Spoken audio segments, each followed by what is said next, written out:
අයිබෝන් සාදරයෙන් පිළිගන්නවා විමනට. අද අරගෙන ආවේ ලංකාවේ සිද්ධ වෙච්ච ඝාතන සිද්ධියක්. මේක වෙන්නේ 2014 අවුරුද්දේ මොනරාගල ප්‍රදේශයේදී. 2014 අවුරුද්දේ මොනරාගල පොලිස් බල ප්‍රදේශයේ එක්තරා ගම්මානයකදී වයස අවුරුදු 57ක සිව්දරු මවක් අමානුෂික විදියට පහර දී ඝාතනය කරලා තිනවා. මේ තමයි KR ජයන්ති. ජයන්තිගේ ස්වාමි පුරුෂයා උනේ සෝමරත්න. ජයන්තිට සහ සෝමරත්නට පිරිමි දරුවන් දෙදෙනෙක් ලැබෙනවා. වැඩිමල් පුතා ආමන්ත සහ දෙවන පුතා ජීවන්ත. ඒත් සෝමරත්න කියන්නේ ජයන්තිගේ දෙවන විවාහයේ ස්වාමි පුරුෂයා. ජයන්තිගේ පළමු විවාහයෙන් එයාට ගැහැණු දරුවන් දෙන්නෙක් ලැබිලා තියෙනවා. ඒ දෙන්නම ඒ වෙනකොට විවාහ වෙලා විදේශගත වෙලා තමයි ඉඳලා තියෙන්නේ. වැඩිමල් පුතා ආමන්ත යුද හමුදාවේ සේවය කරන කෙනෙක්. ජීවන්ත දෙවන පුතා කඩසාප්පුවක සේවය කරලා තිබුණා. 2012 අගභාගයේදී දෙවන පුතා ජීවන්ත වැඩ කරපු මොනරාගල කඩසාප්පුවට වැඩ කරන්න ඉන්දික කියලා කෙනෙක් ඇවිල්ලා තියෙනවා. කඩසාප්පුවේ අනිත් සේවකින් එක්ක ඉතා හොඳ යාළුකමක් ඉන්දික ඇති කරගෙන තියෙනවා. ඒ අතරින් ජීවන්ත ඉන්දිකගේ හොඳම මිතුරා වෙලා තිනවා. මාස කිහිපයක් මොනරාගල කඩසාප්පුවේ සේවය කරලා ඉන්දික එකපාරටම ඕමානයේ රැකියාවකට ගිහින්. මේ එකම ජීවන්තත් මොනරාගල කඩසාප්පුවෙන් අයින් වෙලා කොළඹ තොගබඩු කඩයක සේවය කරලා තිනවා. ජයන්තිගේ ස්වාමි පුරුෂයා සුමනරත්න අසනීපව ඉන්න නිසා රැකියාවක් කරලා නැහැ. ගෙදර එළවලු වගා කරගෙන එදිනෙදා වියදමට අවශ්‍ය කරන සල්ලි හොයාගෙන තිනවා. කොළඹ තොගබඩු කඩේ රස්සාවත් හරියන්නේ නැහැ කියලා ජීවන්ත සැරින් සැරේට එයාගේ අම්මා ජයන්තිට කෝල් කරලා කියලා.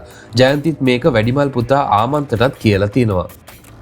ඊට පස්සේ කොළඹ රස්සාව දාලා ජීවන්ත ගෙදර ඇවිල්ලා. ජීවන්ත ගෙදර ඇවිල්ලා සතියකින් 2013 එක්තරා දවසක එකපාරටම රට ගිය ඉන්දික ජයන්තිලාගේ ගෙදර ඇවිල්ලා. ඉන්දික කොණ්ඩේ වවලා කරාබු දාලා ඇඟපතත් ටිකක් මහත් වෙලා. සෝමරත්න ඉන්දිකව දැක්ක ගමන් අඳුරගෙනත් නැහැ. ඉන්දික එද්දි ජයන්තිලාගේ ගෙදරට අවශ්‍ය කරන කෑම බීමත් අරගෙන ඇවිල්ලා. හොඳට සල්ලි තියෙන සුද්දෙක් වගේ ඉන්දික වියදම් කරලා. ඒත් ඉන්දික රට ගිහින් ඉඳියේ මාස 6ක් හෝ 7ක් විතරයි. කොහොම හරි ඉන්දික දවස් 4ක් ජයන්තිලාගේ ගෙදර නැවතිලා ඉඳලා ගෙදර යන්න ගිහින් පස්සේ ආයෙමත් ජයන්තිලාගේ ගමට එහා ගමින් කුලියට ගයක් අරගෙන නැවතිලා. හැමදාම වගේ හවසට ජීවන්තව හම්බ වෙන ගෙදර ඇවිල්ලා තිනවා. මේ පවුලේ අය ඉන්දිකයි අතර යාළුකමට එහා ගිය හිතවත්කමක් ගොඩ නැගිලා තිනවා. ජයන්තිත් තමන්ගේ පුතාට සලකනවා වගේ කෑම බීම ඉන්දිකට හදලා දීලා. මෙහෙම කාලය ගත වෙද්දි ජයන්තිගේ උකස් කරලා තිබ්බ රත්තරන් බඩු වගේක් සින්න වෙන්න ගිහින් ඉන්දික මේවා බේරගෙන එයාගේ ළඟ තියාගෙන තිනවා. රත්තරන් බඩුවල වටිනාකම රුපියල් ලක්ෂ 1.5ක්. මේ අතරේම ජීවන්තට රට රස්සාවක් හොයලා දෙන්න පුළුවන් එයාත් එක්කම යන්න පුළුවන් කියලා ඒකට අවශ්‍ය ලියකියවිලි වලට සල්ලි ඕනේ කියලා ජයන්ති ගාව තිබ්බ තවත් ලක්ෂ 2ක් වටින රත්තරන් මාලයක් සහ පරම්පරාවෙන් ලැබිච්ච තවත් ආභරණ වගේක් ඉන්දික අරගෙන ගිහින්. තිබිච්ච විශ්වාසයට ජයන්තිත් සෝමරත්නත් ඒ ආභරණ ඉන්දිකට දීලා තිනවා. ඊට පස්සේ ඉන්දිකගෙන් ආරංචියක් ලැබිලා නැහැ. එයාගේ ෆෝන් එක වැඩ කරලත් නැහැ. ජීවන්ත කොළඹ තොග කඩේ අන්තිම දවස් ටිකේ වැඩ කරපු සල්ලි ඉල්ල ගන්න ආයෙමත් කොළඹට ගිහින්. කඩේ මුදලාලි පඩි වැඩි කරලා දෙන්නම් ඉන්න කියලා කිව්වහම ජීවන්ත ආයෙමත් තොග කඩේ නැවතිලා. ඒ ජයන්ති කැමති වෙලා නැහැ තමන්ගේ පුතා ජීවන්ත කොළඹ රස්සාවක් කරනවට.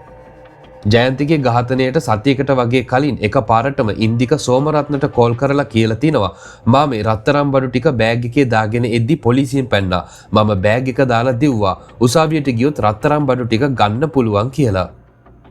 පොලිසිය පැන්නේ කොහෙටද මොකටද කියලා කිසිම දෙයක් කියලා නැහැ. අදාළ දවසේ උදේම ඉන්දික ජයන්තිගේ ගෙදර ඇවිල්ලා සෝමරත්නට කියලා තිනවා මම අද උසාවියට යන්න බඩු ටික ගන්න පුළුවන් කියලා. එහෙම කියලා ඉන්දිකත් උසාවියට යනවා කියලා යන්න ගිහින් මේ වෙනකොට ජීවන්ත කොළඹ. ජයන්ති එයාව එක්කරගෙන යන්න කොළඹ යන්න ලෑස්ති වෙලා තමයි ඉඳලා තියෙන්නේ. සෝමරත්න උදේ 9ට විතර ජයන්ති කොළඹ අරගෙන යන්න ලෑස්ති කරපු බඩු මල්ලත් අරගෙන මොනරාගල ටවුන් එකට ගිහින් ජයන්තිගේ බඩු මල්ල අඳුරන කඩයකින් තියලා සෝමරත්න උසාවියට ගිහින්. ඒත් ඉන්දික පේන්න ඉඳලා නැහැ.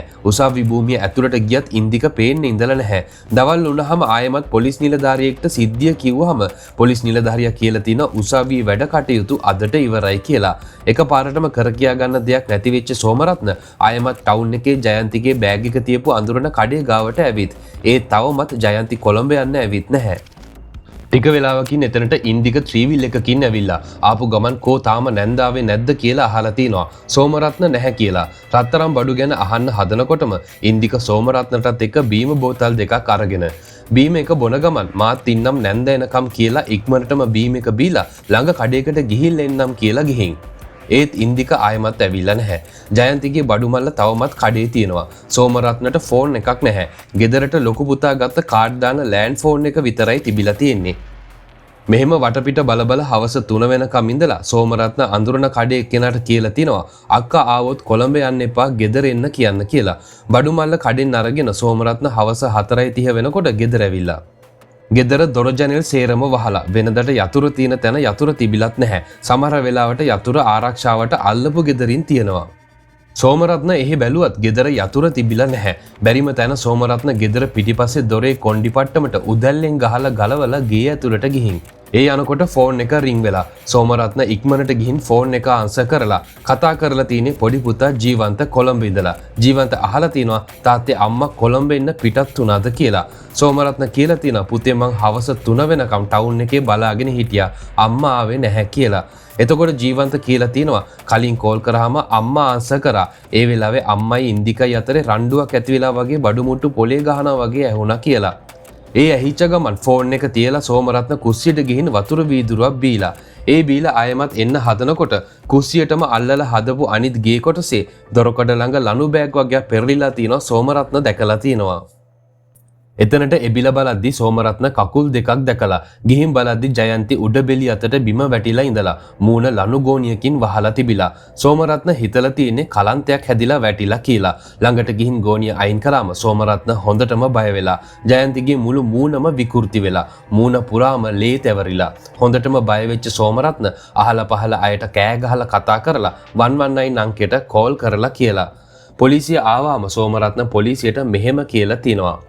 ඔය ඉන්දිකයා මරලා දැම්මේ උගේම අම්මා වගේම සලකපු ගෑණියෙක්ව. මගේ නෝනා ඉන්දිකයාට සැලකුවේ තමන්ගේම දරුවෙක්ට වගේ. අපිට තේ කහට හදලා දීලා ඉන්දිකයාට කොහොම හරි කිරි තේක හදලා දුන්නා. උට ඒ තරම්ම ආදරෙන් සැලකුවා. ඒත් අන්තිමට ඌ මගේ අහිංසක ගෑණිව මරලා දැම්මා කියලා.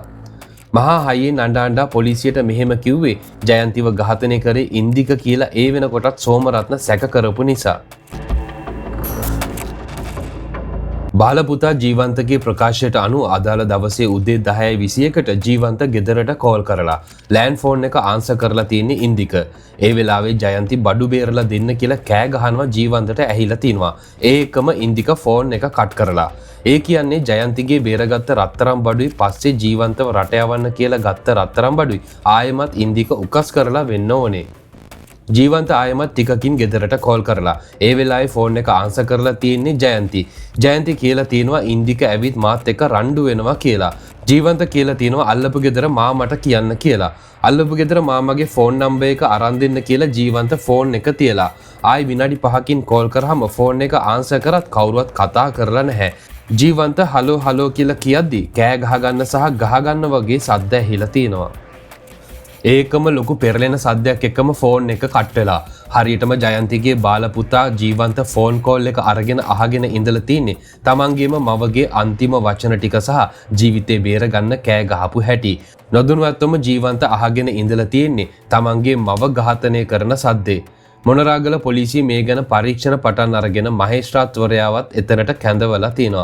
ස්ථාන පරීක්ෂාවෙන් පස්සේ සිරුර පශ්චාත් මරණ පරීක්ෂාවට යවලා මරණයට හේතුව අධිකරණයට වාර්තා කරන්න කියලා තිනවා. මරණ පරීක්ෂණයට අනුව මොට ආයුධයකින් සහ තියුණු ආයුධයකින් ජයන්තිට පහර දීලා තිනවා. නිවස පරීක්ෂා කරාම පහර දීමට භාවිතා කරපු මෝල් ගසක් දොර මුලේ තිබිලා පොලිසිය හොයාගෙන තිනවා. පපුවට පහර දීලා තියෙන්නේ පිටි කොටන විදියට. පපු ප්‍රදේශයට සහ මුහුණට තැලීම් සිද්ධ වෙලා තියෙනවා. ඉල ඇට කැඩිලා බිඳිලා ගිහිල්ලා තියෙනවා. ඉන්දිකව අල්ලන පොලිස් මෙහෙයුම් දියත් කරනවා. දවස් 2ක් ඇතුළත ඉන්දිකව කෑගල්ල ප්‍රදේශයේ ගෙදරක හැංගිලා ඉඳෙද්දි අත්අඩංගුවට අරගන්නවා. ඉන්දිකගෙන් ප්‍රශ්න කළාම එයා කියලා තියෙන වෙනස්ම විදියක කතාවක්.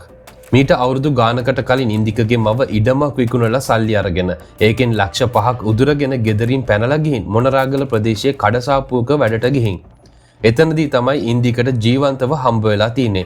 ඒ දෙන්න එතනින් හොඳම යාළුවෝ විදියට ආශ්‍රය කරලා ඒ කාලේදී ඉන්දික ජීවන්තගේ ගෙදර යන්න එන්න පටන් අරගෙන ඒ වෙද්දිත් ඉන්දික ගාව එයාගේ මවගෙන් අරගත්ත රුපියල් ලක්ෂ 5 තිබිලා තියෙනවා. පස්සේ ඒකෙන් 5000ක් ඉන්දිකගේ ජීවන්තගේ වියදමට තියාගෙන ඉතුරු 4,95,000 ජයන්තිගේ අතට දීලා තිනවා පරිස්සමට අරන් තියාගන්න කියලා. ඒ කාලේ ඉන්දික වැඩට ගිහිලා තියෙන ජීවන්තගේ ගෙදර ඉඳලමයි. මෙන්න මේ කාලේ මද්ද්‍රව්‍ය ව්‍යාපාරයකට ඉන්දික හවුල් වෙලා ඉඳලා තිනවා. ඒකේ ප්‍රතිඵලයකට අනුව ඉන්දික හිරේ ගිහින්. හිරේ ඉඳලා ආයමත් එනකොට ජීවන්ත කොළඹ රස්සාවට ගිහින්. ඒ ආවහම අරන් තියන්න දුන්න සල්ලි ඉල්ලලා තිනවා. ඒ ජයන්ති ඒ සල්ලි ඉන්දිකට දීලා නැහැ. සිද්ධිය වෙච්ච දවසේ උදේ ඉන්දික ප්ලෑන් කරලා සෝමරත්නව ටවුන් එකට සහ උසාවියට යවනවා. ඒ අතරේ ඉන්දික ජයන්තිගේ ගෙදරට ගිහින්. ජයන්ති විතරයි තනියම ගෙදර ඉඳලා තින්නේ. එයා ජීවන්ත හම්බ වෙන්න කොළඹ යන්න ලෑස්ති වෙන ගමන් ඒ වෙලාවේ ඉන්දික එයාගේ සල්ලි ඉල්ලලා තිනවා. ඒ ජයන්ති දීලා නැහැ. මේකට තරහ ගිය ඉන්දික ළඟ තිබ්බ මෝල් ගහ අරගෙන ජයන්තිට ගහලා තිනවා. මේ සිද්ධිය වෙන වෙලාවේ තමයි ජීවන්තගෙන් කෝල් දෙකම වෙන්නේ. එතන දෙන්න ආරවුල ඇති කරගත්ත හින්දා තමයි දෙන්නටම ජීවන්තගේ ෆෝන් කෝල් දෙකම ආන්සර් කරන්න පුළුවන් වෙන්නේ. මෝල් ගස් පහරින් ජයන්තිව බිම ඇදගෙන වැටිලා. ජයන්තිට පණ තියනවා කියලා දැක්කහම කුස්සියට ළඟින් තියෙන කාමර කෑල්ලට කකුල් දෙකින් ඇදගෙන ගිහින් මෝල් ගහෙන් දිගාතට තියලා ජයන්තිගේ බෙල්ල තද කරලා තිනවා.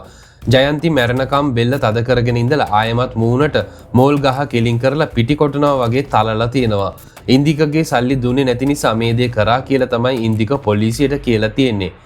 සෝමරත්න සහ ජීවන්තගේ කතාව සහ ඉන්දිකගේ කතාව කතා දෙකක්. පොලිස් පරීක්ෂණ වලින් හෙළිදරව් වෙලා තියෙන්නේ වයස අවුරුදු 18ක් වන ජයන්තිගේ බාලපුතා ජීවන්ත එක්ක ඉන්දික පවත්වාගෙන ගිය ඇසුර නවත්තන්න උත්සාහ කිරීමක් කරලා කියලා. ජයන්ති සහ සෝමරත්න කැමති වෙලා නැහැ ඉන්දික ජීවන්තව ආශ්‍රය කරනවට. පස්සේ තොරතුරු හෙළි වෙලා තියෙනවා ජීවන්ත දෙවෙනි පාරට ගිහින් තියෙන්නේ කොළඹ නෙවෙයි නුවර කියලා. ඒ කියන්නේ ජයන්තිගේ සහෝදරයාගේ ගෙදර. ජීවන්තව නුවර යවලා තියෙන්නේ ඉන්දිකගෙන් බේරගන්න. ඉන්දිකගෙන් බේරගන්න හේතුව තමයි සෝමරත්න සහ ජයන්ති දැනගෙන ඉඳලා තියෙනවා ඉන්දික මත්ද්‍රව්‍ය ව්‍යාපාරය කරනවා කියලා. පොඩි රස්සාවක් කරලා කුලියට ගයක් ගන්නයි කන්න බොන්න ගේ පිරෙන කෑම බීම ගේන්නයි ඉන්දිකට සල්ලි ලැබුණ විදිය ගැන සැක හිතලා තියෙනවා. පස්සේ ජයන්තිට ආරංචි වෙලා තියෙනවා ඉන්දික රට ගියේ නැහැ කියලා. එයා රට ගියා වගේ රංගපාලා මාස ගානකින් ආයෙමත් ජයන්තිගේ ගෙදරට ඇවිල්ලා. ඒ මාස ගානම ඉන්දික ඉඳලා තියෙන්නේ හිරගෙදර. ඒ ඇවිල්ලත් සල්ලි වියදම් කරනකොට තමයි සෝමරත්න සහ ජයන්ති තීරණය කරන්නේ ඉන්දිකගේ මුදල් ඉපීම භයානකයි. තමන්ගේ දරුවව ඉන්දිකගෙන් බේර ගන්න ඕනේ කියලා. ජයන්ති ජීවන්තව එක්කරගෙන ඉන්න යනවනම් මොකටද බඩු මල්ලක් අරගෙන යන්නේ? බඩු මල්ලක් ගන්න ජීවන්ත ඉන්නේ නුවර නිසා සහ එයාට සහ ජයන්තිගේ සහෝදරයාට දෙන්න හදාගත්ත රස කැවිලි දෙන්න ඕන නිසා.